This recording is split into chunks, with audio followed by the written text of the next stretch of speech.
வறுக்க, பொரிக்க, ஏன் எல்லா சமையலுக்கும் மந்த்ரா தான். மந்த்ரா கடலை எண்ணெய், அபார ருசி, ஆரோக்கியமான உடல் நலம்.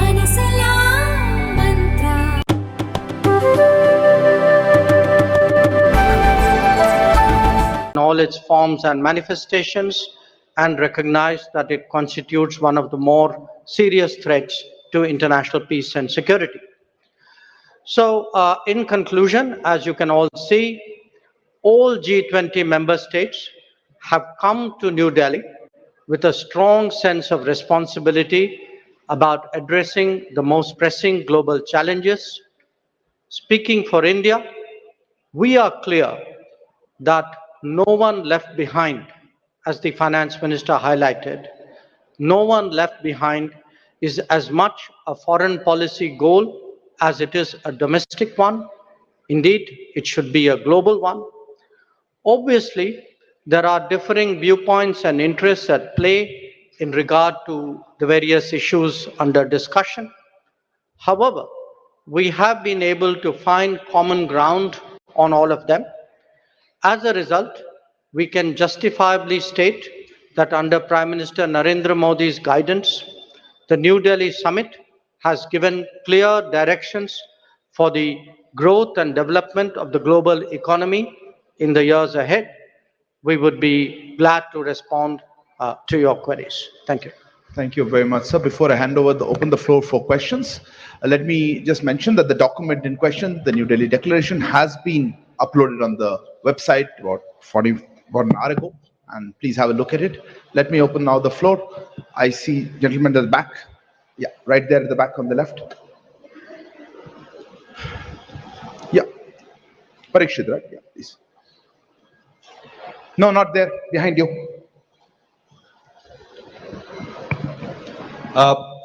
One question to...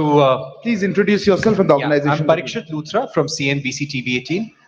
My question to Minister Shankar and G20 Sherpa Amitabh Kant, and also Finance Minister Nirmala Sitharaman.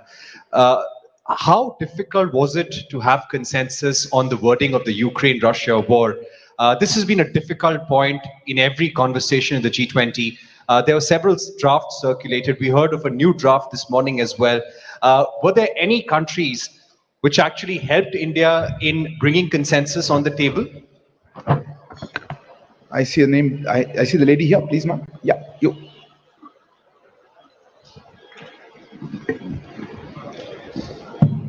Ma'am, good afternoon. My name is Ruchi Bhatia from Bloomberg News. The Ukraine paragraphs also mention about the work that Turkey did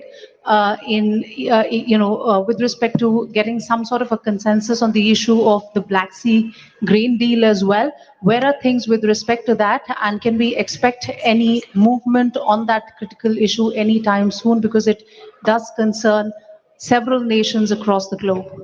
Thank you. There's a hand there, the gentleman. Yeah, right at the back on the left. Microphone, please. Yeah. This is Manas Pratim Bhuyan from Press Trust of India, PTI. In one of the paragraphs referring to the Ukraine conflict, it is mentioned that there were different views and assessment of the situation. So how do you explain this line about having differences on the Ukraine crisis? The question to Foreign Minister or the G20 Sherpa. Gentleman here. Hi, this is Ashish Singh from the Geostrata. Going forward, how will we see action for climate-related adaptation financing for the Global South, especially with India being part of the Troika? Thanks. We'll take one last question there. Yeah, there. Yeah, the lady there. Sorry, behind you, right at the back.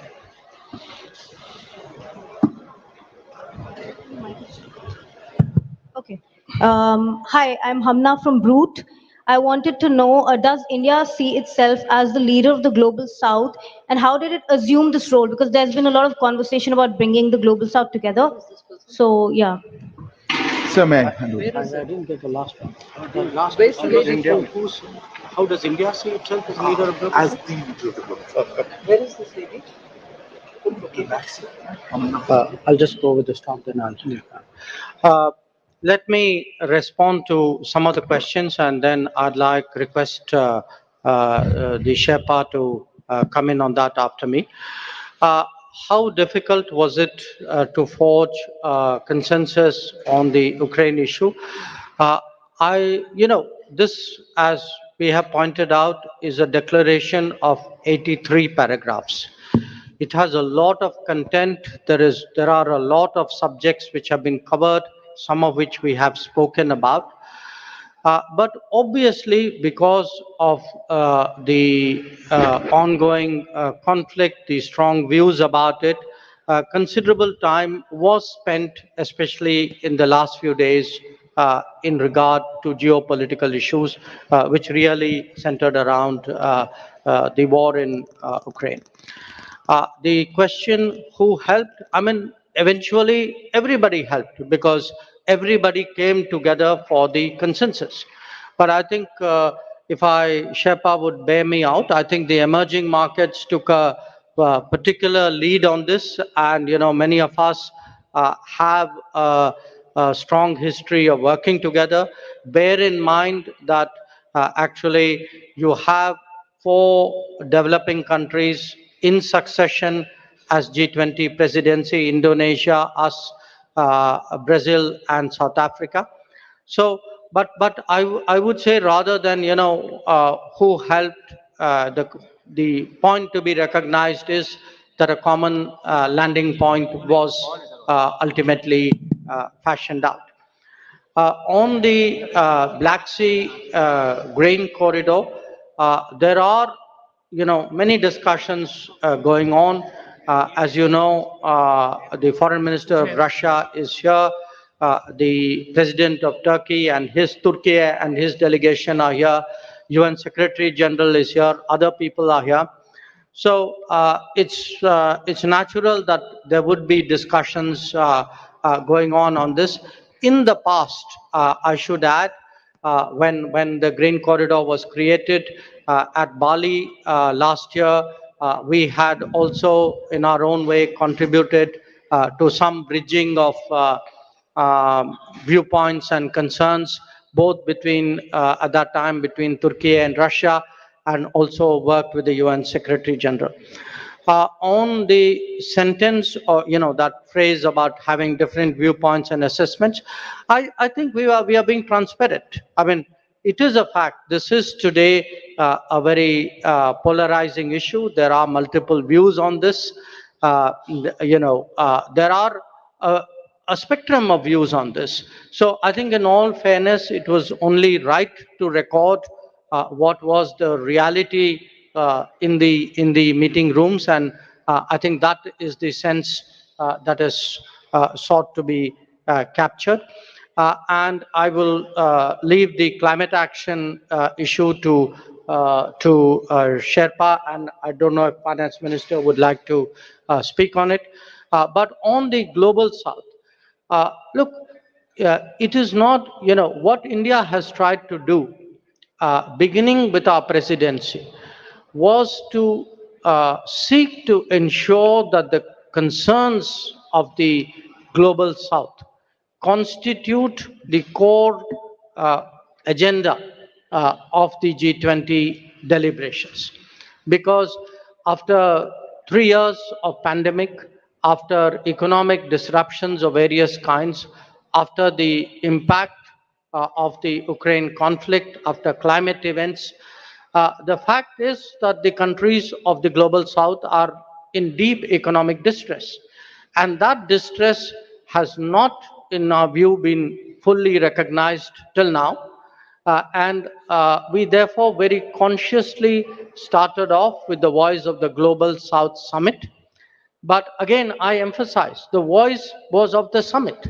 It was a voice of 125 countries who participated in that summit. But we, as the G20 presidency, we saw it as our responsibility of distilling the views which were expressed in that summit and putting it before the rest of the G20. And we can take a lot of satisfaction that many of the issues that the finance minister highlighted, which the Sherpa highlighted, these are truly global south issues.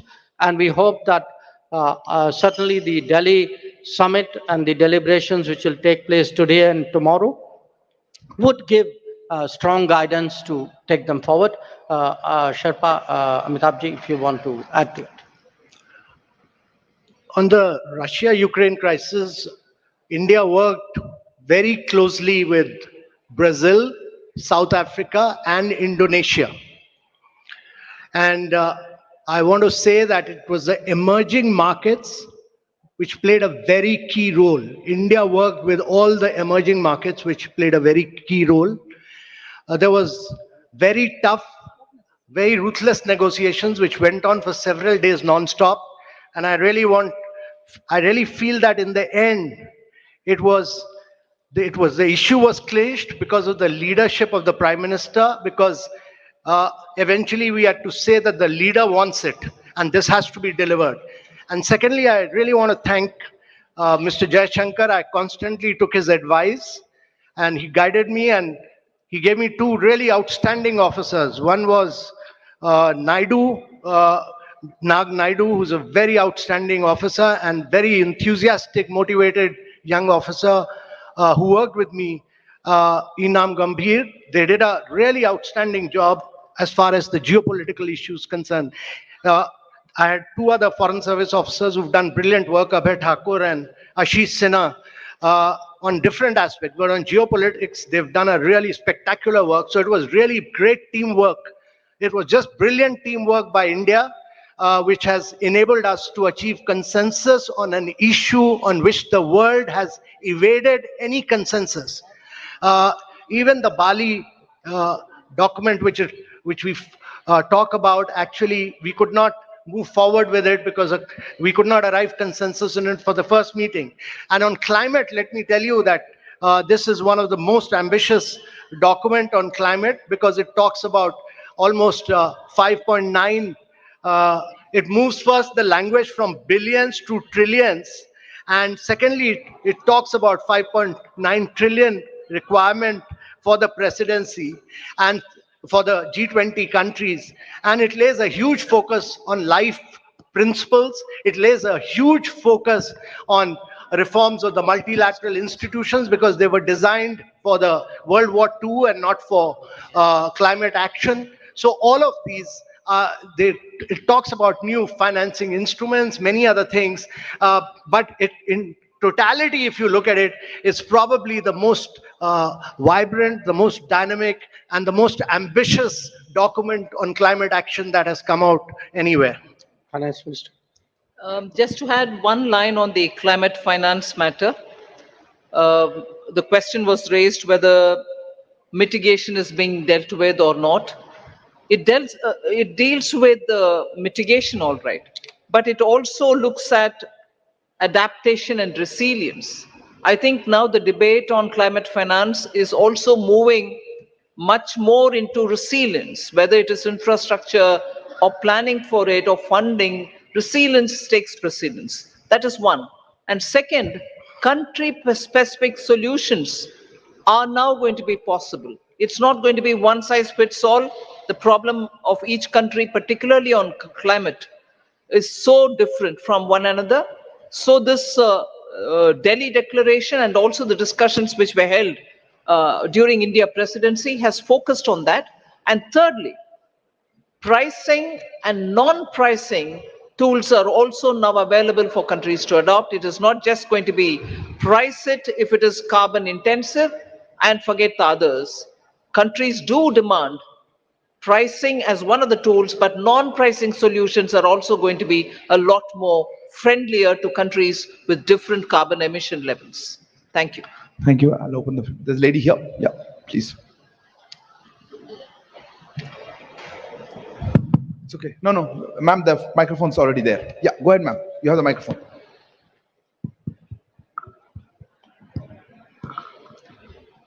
Hello. Yeah. Good evening to the panel. This is Priyashmita. I'm from Informist Media. My question is directed to ma'am.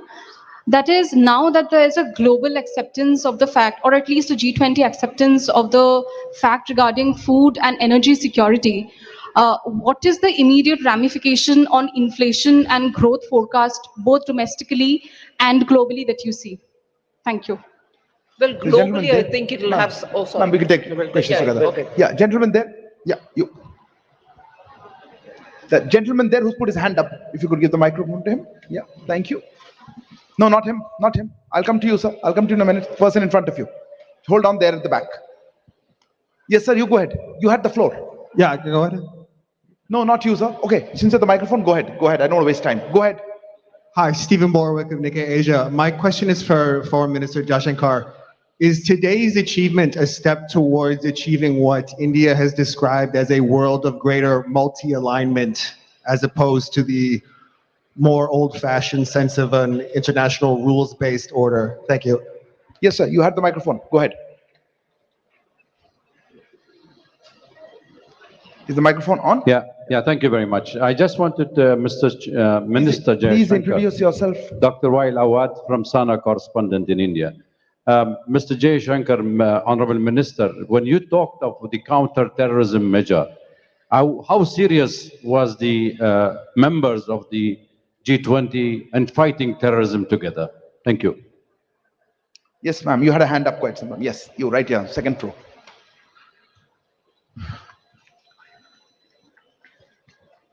Samira Hussain with BBC News. I want to go back to Russia, and if you look at the language that was used in Bali, and you look at the language that was used now, gone is any reference to Russia and its aggression.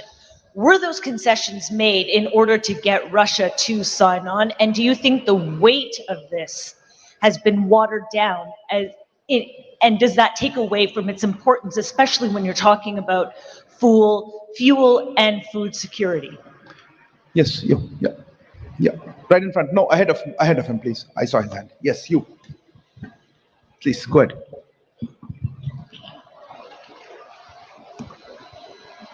Hello. Yeah, sir, Rishikesh from the Press Trust of India. Everyone must surprised by this outcome. मेरा सवाल है कि PM Modi का जो personal bonding है president Biden and Russian president Putin के साथ, उसका कितना बड़ा योगदान था इस डिक्लेरेशन को ला पाने में, and what role has China played in bringing this declaration? एक क्वेश्चन था तो दूसरा देखिए we'll take another one or just pass these on? One more. There was a gentleman there. Yeah, sitting there. Yeah, behind you. Yeah, Pranay, go ahead. Sir, Pranay Upadhyay हूं Zee news से। मेरा सवाल इस चीज को लेकर है कि अफ्रीकन यूनियन का जो G20 में इंक्लूजन हुआ है, ये अपने आप में काफी रिकॉर्ड टाइम में हुआ है। जून में प्रधानमंत्री ने सभी नेताओं को चिट्ठी लिखी थी और सितंबर में अब हम स्थिति में है कि अफ्रीकन यूनियन इसमें शामिल है। क्या कुछ इसके पीछे हुआ? इंडिया ने इसमें कितना इन्वेस्ट किया इसकी लॉबिंग के लिए या इस प्रयास के लिए? थोड़ा अगर आप इस बारे में साझा कर सकें। Sir. Maybe Finance Minister would like to. On the inflation question, globally, of course, it's going to have an impact the moment it is executed. The understanding is executed and the grain movements start from Russia and from Ukraine. So particularly countries which have been hard pressed, which have originally and for a very long time depended on grains coming from these two countries, are now waiting to have that back again. As a result, I think it'll cool off inflation, particularly in food grains. Domestically, we've had very little grains coming in. Except for edible oil, particularly sunflower oil, our imports have not been so much dependent on these countries. There are times when we've brought in extra edible oil, and therefore to that extent, yes, it will certainly have an impact on domestic inflation as well.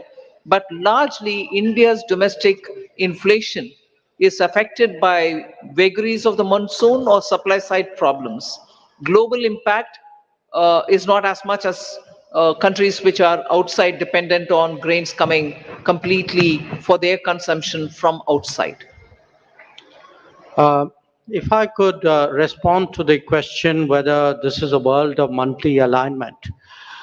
I mean, first of all, when we are talking about G20, let us remember that this is a forum for international economic cooperation. its primary focus is on economic growth and development. And in a way, the G20 itself is a reflection of multipolarity. The fact that there was, in a way, the salience of G7 was a decade ago replaced by the salience of the G20. I think that itself was a statement.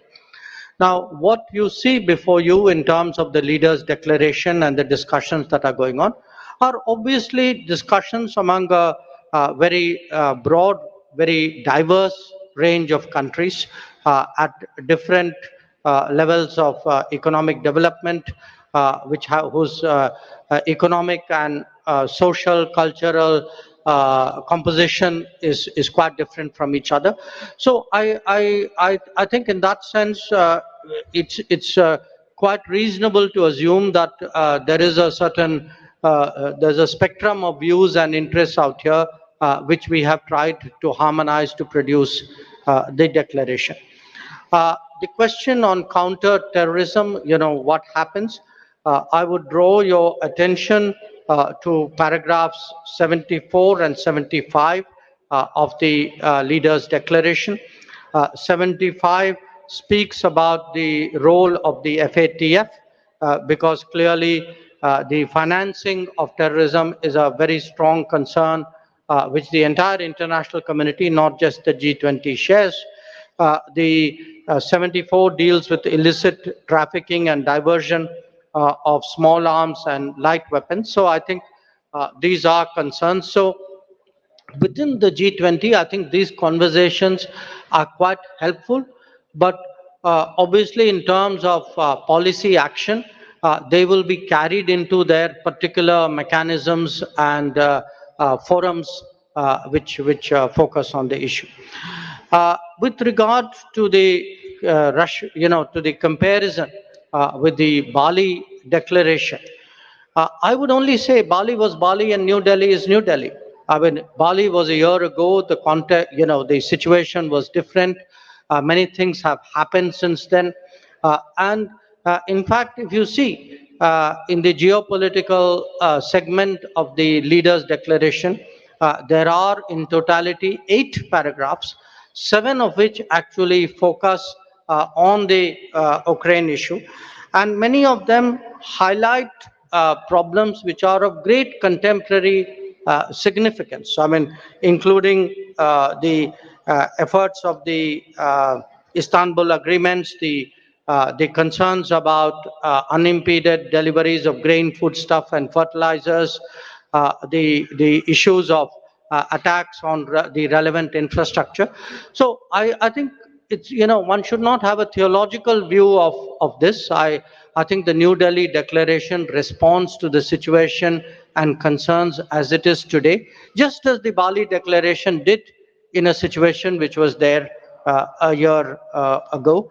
And finally, with regard to the जो आपका जो सवाल था कि PM's personal bonding, today, in fact, not just today, yesterday, and in some cases at the Jakarta East Asia Summit as well, where the Prime Minister was there. Prime Minister did speak to a number of his counterparts with regard to what was under discussion at this summit. It is the responsibility of the Sherpa and of the ministers to put together the multiple strands and harmonize it into a document. But at the end of the day, I mean, I obviously do not want to go into very specific details, but at the end of the day, there are always gaps and issues and viewpoints. And I think today, especially Prime Minister's talking to a number of leaders during the day, his meetings yesterday with some of them, with others during the Jakarta meeting of the ES, I think were all very, very influential, or I would say almost determining in producing an outcome. और जो आखिरी सवाल जो आपका था कि AU का inclusion जो है उसकी गति माने बहुत तेज गति से हुई। मैं आप लोगों को एक याद दिलाना चाहता हूं कि जो बाली समिट के दौरान, बाली के समिट के अंत में जो उस समय अफ्रीकन यूनियन के अध्यक्ष जो थे, सेनेगल के राष्ट्रपति थे मैकी सॉल, तो वो उस समय प्रधानमंत्री और इंडोनेशिया के राष्ट्रपति के पास आए और उनकी शिकायत थी कि G20 की सदस्यता के बारे में जो अफ्रीकन यूनियन का जो हक जो बनता है उस पर बिल्कुल चर्चा नहीं हुई थी। तो उस समय प्रधानमंत्री जी ने उनको आश्वासन दिया था कि भारत के अध्यक्षता में ये मैं जरूर करवाऊंगा। जो मुझे याद है उन्होंने कहा कि ये मोदी की गारंटी है और ये गारंटी आपने देखा है कि आज उन्होंने पूरा इसको डिलीवर किया है। और कुछ ही दिन पहले जब हम लोग ब्रिक्स के शिखर सम्मेलन में थे उस समय वही राष्ट्रपति मैकी सॉल जी वो प्रधानमंत्री के पास आए और उन्होंने कहा कि मुझे याद है कि आपने ये वादा किया था और मुझे बहुत मैं आपकी तारीफ करता हूं कि आपने पूरा जोर लगाया था उसमें। Very quickly in English, the summing up of that was last year in Bali, the president of Senegal, Macky Sall, all right, that was interpreted. Thank you very much for saving me the trouble. Would you like to add something on any of them? Is there? So we'll take a few more questions, or I think one last. Okay, I have a gentleman here. Yeah, go ahead. Microphone here with the gentleman in the front row. This is Nikhil from the BBC. The question is for the finance minister. You said that the G20 now has its own mechanism on climate finance. So does that mean that the $100 billion promise from the West or the developed countries is pretty much dead now? One more question. I had a hand somewhere here on the right. Yeah, that's the gentleman. Yeah, you please go ahead. Piche, right there. The gentleman there. Hi. No, it was the gentleman here. Yeah, you. Yeah. No, not there. You're behind you. Okay, if you've got the mic, just ask. We can't waste. This is Mithil from NBC News. I wanted to ask two questions. One question, please. Okay, one question. The absence of President Xi Jinping at this summit, does India see this as a snub towards Prime Minister Narendra Modi, especially with the border issues, as well as President Joe Biden? You have the microphone. You're next. So I'm Sahil from ANI News Agency. So what kind of framework can be expected regarding crypto assets among the G20 nations? What assets? I saw one hand. Yes, gentleman. Yes, sir. Here. You have the microphone? Right. What kind? Could you just have that question? Could you ask the question again on the crypto? I think your question was. Yeah. Yeah. Could you repeat that, Minister? Ma'am, they could not pick it up. What kind of framework can be expected regarding the crypto assets among the G20 nations? Crypto assets from. And in addition to that, ma'am, supplementary question that since we have a consensus on making common framework on crypto assets, and G20 presidency will work with FSBC and what's the IMF question, please? But the joint report of FSBC and IMF says that banning a blanket ban on crypto assets is not a solution. So my question is that is there a consensus on just to regulate it or ban it completely? Okay, you last question. This is Matthew Shilin from Climate Home News. You said this is the most ambitious document ever on climate, but India was pursuing an expanded language on phasing down fossil fuels, while the final declaration basically goes back to just phasing down coal. Are you disappointed with this outcome? So I think we're running out of time, and I'll close here with that. I do think we're out of time. So I think we're running out of time, and I will hand over the floor to ma'am. I'll start with the crypto. Well, it's really heartening that you've gone through the report. But the point is, the FSB's report and the IMF's report, FSB's concentrated more on the regulation, and IMF's looked at the macroeconomic implications. So the synthesis paper is something which the G20 membership will go through in detail. There is one more meeting under our presidency for the finance track in Marrakesh. I remember with great sense of responsibility and sorrow, the earthquake which has happened very close to Marrakesh. I hope the people of Morocco are in a position to take on, and I was glad to hear the Prime Minister during this session in the morning that India stands with Morocco and we will be ready to do any assistance that the government of Morocco would desire us to do. So with that said, with a heavy heart, the next meeting was scheduled for Marrakesh, and there the FSB report and the IMF, which is the synthesis report, will be discussed, and the materials are all already available in public domain. So it is for the membership to take a call as to how it wants to move on it. A framework or a template, whatever be it. I don't think we've given it a name as yet. And also to now discuss whether it is going to be a regulation only and not a ban. I'm not getting into that debate. It is the reports, the synthesis, and also the early IMF report, both of which have been discussed. You're right in saying this report says this. It's up to the G20 membership to take a call on how it wants to move forward. And that you'll get to know more during the autumn meet of the World Bank. There was a question on climate finance. I don't think it is a question of, are you writing off this 100 billion which was promised earlier, and now that you've come up with a newer way of the funding climate? I don't think it is this or that. Whatever trickle had come earlier of the 100 billion, or what it can come now through the private partnership or bringing in philanthropy or anything else, can keep going on that. But the fact remains that now the larger discussion has brought in very many more elements of how to finance.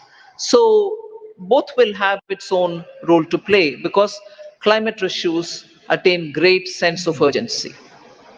Would you like to speak on? So on the fossil fuel, I'll like to say that if you read through the entire document, it's very, very ambitious. First of all, for the first time, G20 has talked about tripling of renewable energy capacity by 2030 globally. Secondly, this is the first document which talks about, which has very huge focus on fossil subsidies. And thirdly, this is the first time that there is a huge focus on billions to trillions of dollars in climate finance. There is a huge focus on Global Biofuel Alliance, which will be launched today. There's a huge focus on green hydrogen, and also there's a massive focus on energy resource efficiency and circular economy industry coalition, and there's a focus on, to my mind, very huge focus on the document is actually a very, very strong focus on lifestyle for environment, which is life, which the Prime Minister has initiated, and several studies have said that it can lead to 20%, and IEA study has said that it can lead to 20% reduction in greenhouse emissions. So huge focus on climate action. So let me conclude with the last question, which is the levels of participation. I think it's for every country to decide at what level they would be represented. I don't think one should overly read meanings into it. What I think is important is what is the position which that country has taken, how much that country has contributed to the deliberations and the outcomes.